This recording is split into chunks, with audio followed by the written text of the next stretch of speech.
I'm about to go get permanent makeup on my lips and my eyebrows from an ad that I saw here in a local Facebook group in Tulum, Mexico.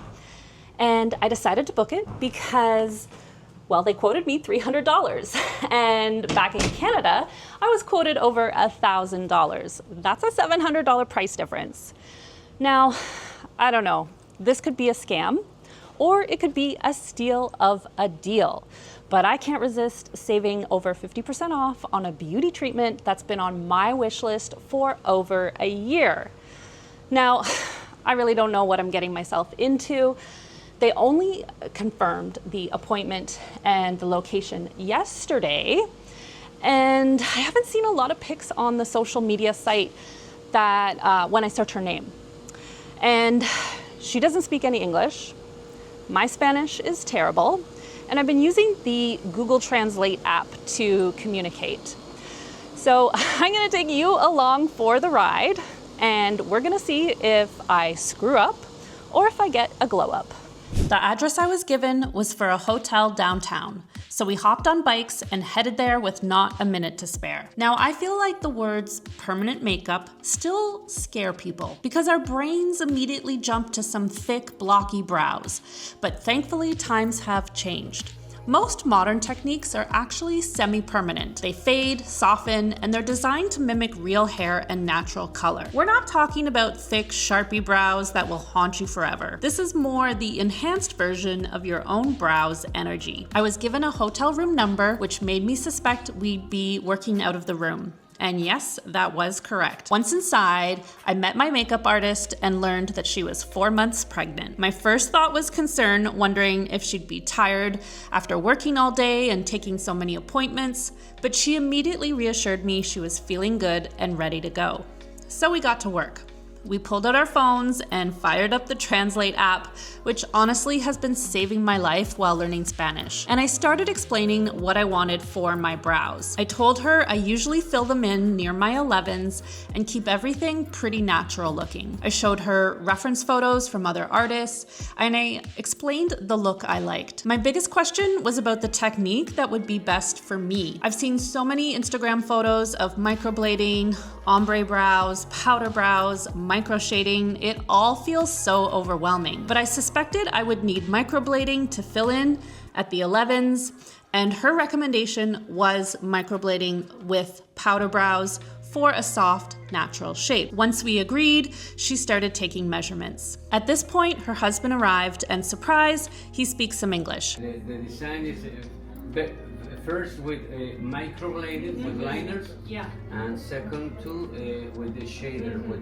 He jumped in to help translate and then casually set up in the corner of the room to tattoo 2 girls who were there getting small hand tattoos. Now, my philosophy when traveling is very much, when in Rome, do as the Romans do. So I just thought, this is totally normal, not awkward at all, and hey, the more the merrier. So here I am in this small room, probably 150 square feet or less, with me on the table in the corner, my makeup artist working at my head, my husband sitting on the edge of the bed filming, and 2 women beside him getting tattoos, while her husband tattoos them and her daughter in the corner quietly playing and reading nearby. And honestly, it didn't feel chaotic. It felt like a family running a business together. It felt like the essence of everyday Mexico. Everyone was so kind and friendly, and I felt genuinely grateful that she trusted me enough to work on me, a foreigner, and let me film the whole process. I'll admit, I was probably a pain in the butt client because she kept having to stop and explain things through the translator, but she was incredibly patient, kind, and thorough the entire time. She showed me photos that she was taking, she used an app to check symmetry, and she walked me through each step. Once the measurements were done, she showed me the colors that she planned to use. We confirmed everything, and she made it clear that she wouldn't go ahead without my approval until I was happy with the design and colors. She applied numbing gel, but I could still feel the microblading, which also made me sneeze repeatedly. Apparently, my brows triggering sneezes is a lifelong personality trait. If you've ever tweezed your brows near the 11s and sneezed, you get it. I was told this is normal and very common, but I don't know, maybe it's just me. She paused patiently every time, applied more gel, which was spicy for a few seconds, and then kept going. The shading needle wasn't nearly as bad, and she checked in with me constantly about pain levels. Once one eyebrow was done, we did a check and then on to the next one. Time actually passed by pretty quick. I was curious about their lives, so I started asking her husband questions about where they live, how they work, and how they live their life. It helped to distract me from thinking about all the tiny needles pricking my skin. Finally, we had a look in the mirror and they explained how the brows would fade over time. I was a bit freaked at how dark and thick they looked, but I know it's just temporary and it's not my final result. Then it was time for the lips. I explained the shade I wanted, I showed photos, and she started outlining. My lips were already pretty numb from the numbing cream applied earlier, so I wasn't too worried about pain. What were you saying? My lips feel numb, very numb. Plus, I've had tattoo removal on 2 tattoos. One on my foot and a big one on my back. If you know the pain of laser tattoo removal, you know.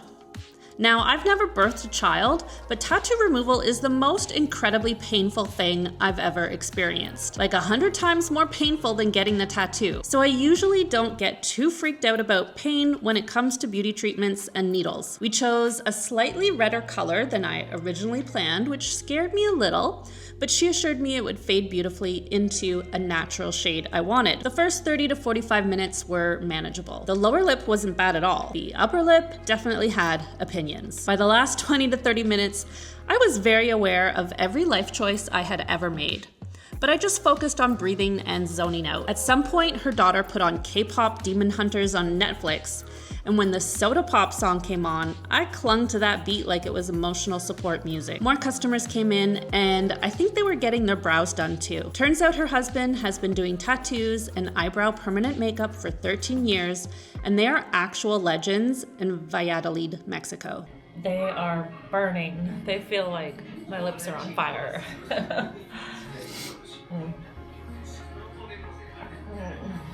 My eyes keep watering.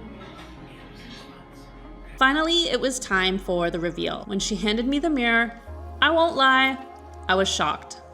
And once again, I thought to myself, what the F did I just do? But I trust her. It may be a bold look, and I have bright pink, swollen fish lips, but I know the brows will lighten and the lips will soften. And for the next week or so, I'll just have to get used to this as they eventually scab and heal. She shared some aftercare tips with me, and then it was time for a quick hug and a photo while we discussed my touch-up appointment in 1 month. This is a customized session based on how your skin responds to the initial treatment, where they further refine the shape and apply more pigment to any areas that haven't retained it. Good morning, here we are, the morning after.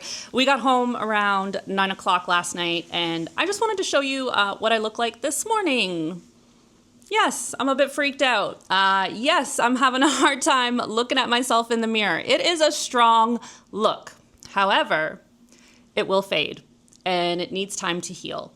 So I'm just praying, fingers crossed, that my results are going to look like, you know, what you see on these Instagram pages from other makeup artists. So that is what's supposed to happen. That's what they told me is gonna happen. So I just gotta be patient and stay out of the sun. I'm gonna do that. That's one thing you have to do in your aftercare. I got a whole list of other things that I have to do, but basically, you know, keep the area dry for a few more days is a big one. So yeah, that was the process. The whole appointment took about 4 hours or so, and they are a lovely couple who've been doing permanent makeup for 13 years. They offer some other beauty services. I will link the Instagram of my artist, Diani Castillo, in the comments. So if you want to check her out, you can. Apparently it's a very common thing. It wasn't a scam, thank God, because there were times when I was like, man, this person has a needle tattooing my lips. They could like hold me for hostage and murder me, but no, they are a lovely couple, and it's apparently very common in Mexico when you live in a smaller city that you travel around to other cities and offer your services. as a way to generate more income, more clientele. I will see them again in a month for a touch-up. I look forward to that. And again, I'm just praying that this is going to heal exactly how it looks in the photos. This is my goal. That is what I want. So if you have any questions about this process, let me know. I'm happy to answer them. And thanks for watching.